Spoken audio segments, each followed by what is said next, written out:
The FTX Group's collapse appears to stem from absolute concentration of control in the hands of a small group of grossly inexperienced and unsophisticated individuals who failed to implement virtually any of the systems or controls that are necessary for a company entrusted with other people's money or assets. Many questions remain.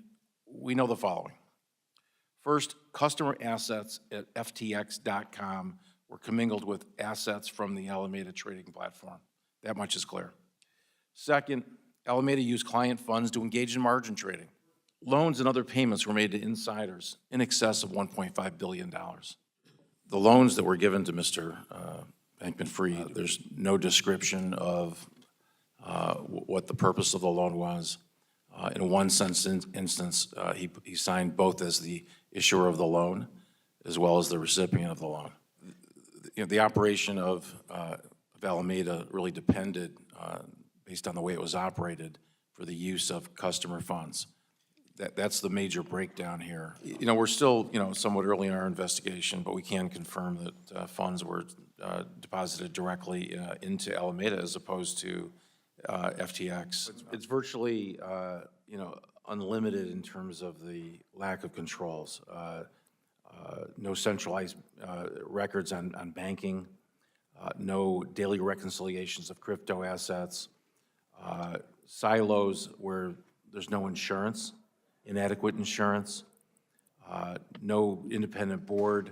I've just never seen anything like it in all 40 years of doing restructuring work and corporate legal work. Well, we've lost $8 billion, right, of customer money. So by definition, I don't trust a single piece of paper in this organization. In your eyes, is there any way that Sam Bankman-Fried or senior management wouldn't know about this sort of thing?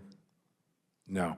One of the things in Mr. Bankman-Fried's testimony that has, I guess, leaked, that wasn't submitted, is he spends a considerable amount of time talking about Binance and how Binance effectively created a run on the bank, suggesting that, had that not occurred, FTX was solvent and would have been just fine. Prior to that episode, is your belief that FTX was solvent? No. This is really old-fashioned embezzlement. This is just taking money from customers and using it for your own purpose. Not sophisticated at all. Sophisticated perhaps in the way they were able to sort of hide it from people, frankly, right in front of their eyes.